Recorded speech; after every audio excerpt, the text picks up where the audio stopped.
work. Finally, tonight, author Jan Rosenstein joins us.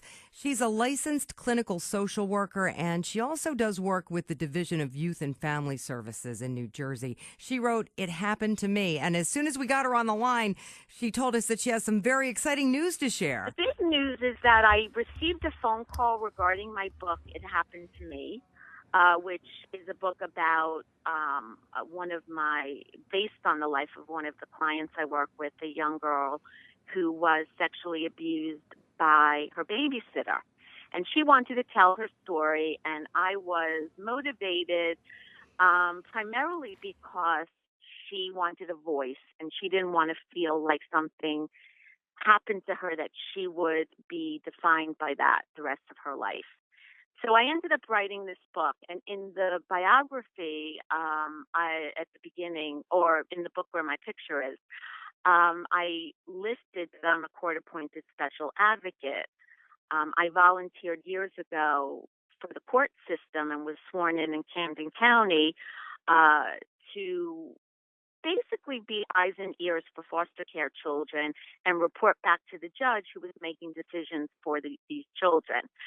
And I wrote that in the book, and apparently CASA found out about it. And I didn't know this, but Dr. Phil is a court appointed special advocate spokesperson.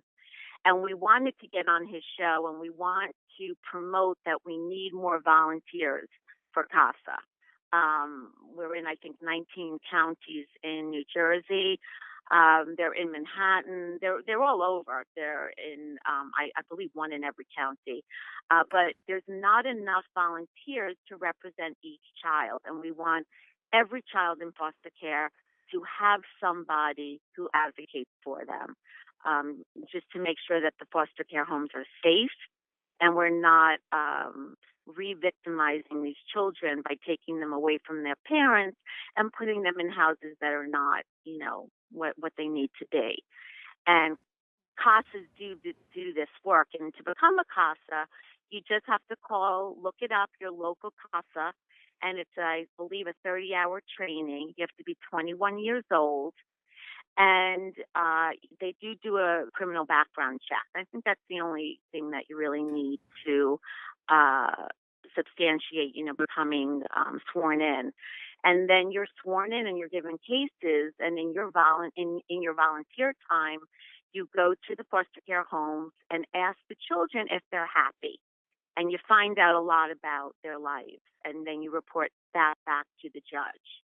Years ago, I think it was back in the 70s, one of the superior judges felt that he did not have enough eyes and ears in the lives of these children that he was making decisions for. So he came up with this idea of rounding together a group of volunteers that would, in their spare time, go into the homes of his foster care cases and write a brief synopsis of what the best decision should be. Should they be returned to their families, or should they go for adoption? And are the foster care homes providing them with the services they need, like mental health counseling, which many of these children need, which is where I come in because my practice does. I have those cases in every county. I have New Jersey, and I represent the courts. They send me the cases through the Division of Child Protection and Permanency. The program was designed by this judge and then was picked up, and it just exploded. And the problem is we just don't have the information out to the public. And that's why in my book, It Happened to Me, I write about the dilemma that this child goes through. And she became one of the cases for the Division of Child Protection and Permanency who stepped in. And so to give her a voice is to give all the children a voice who are abused and neglected, sexually, emotionally, physically, and to get them the help they need, and for them to know that that doesn't define whether their lives are going to be happy or sad. So, what's your news? The news is that CASA is going to be promoting my book.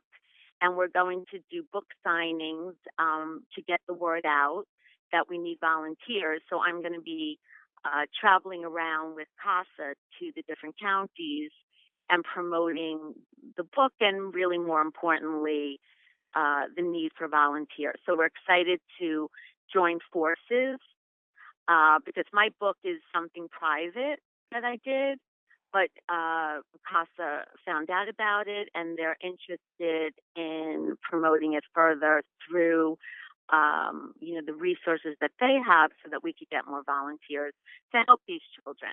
That's so wonderful, Jan.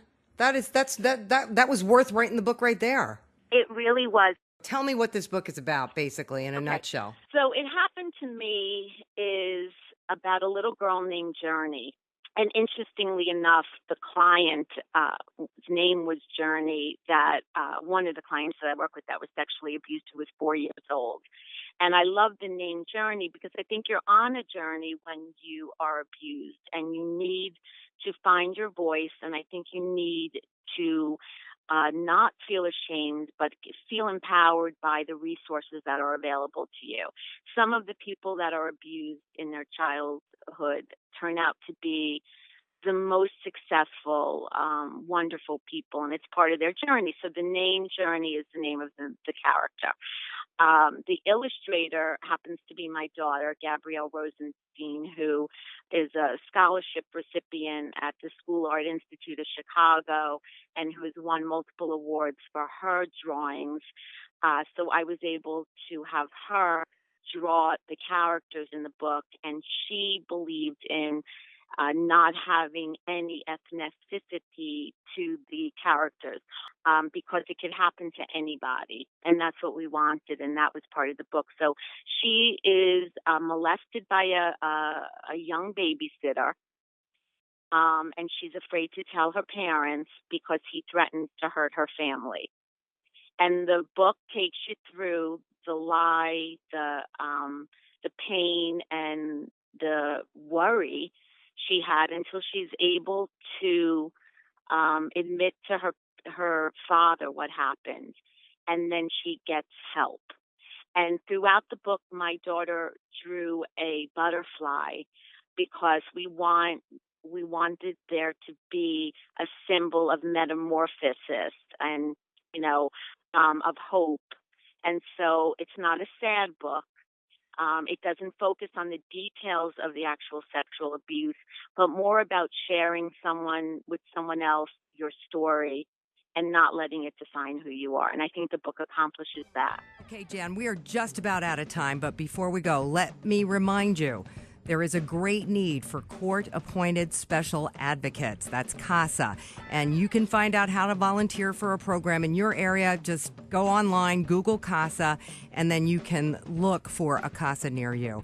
Thank you so much for joining me tonight. Thanks most of all to our authors who are with me every night, and they're such an inspiration to anyone listening. If you're sitting there with an idea or a story or an experience that you're just dying to share and just can't figure out how to do it, the Page Publishing Book Club is proof. There are people just like you out there. They found a way to do it, and so can you. I mean, just think. You could be the next guest on the Page Publishing Book Club. Think about that, huh? I'm your host, Alice Stockton Rossini. Come back next week, same time, same place, 710 WOR. Have a great weekend. Have you written a book and want to get it published? Then now's the time to call Page Publishing at 800-204-6099 and do it immediately. You see, they're looking for authors of all types of books. And unlike most publishers, Page Publishing will take the time to review most of the books submitted to them. And they'll even give you their feedback. And if they like what they read, Page Publishing will get your book into bookstores and for sale online at Amazon, the Apple iTunes Store, and other outlets. They'll handle everything. Copyright protection, printing, cover art, publicity, and editing. So if you've written a novel, a children's book, a cookbook, inspirational work, a book of poetry, or biography, and want to get it published, then you need to call Page Publishing and do it immediately. Call 800-204-6099 now for your free author submission kit. Your road to fame and fortune could very well start with this simple phone call. For your free author submission kit, call Page Publishing at 800-204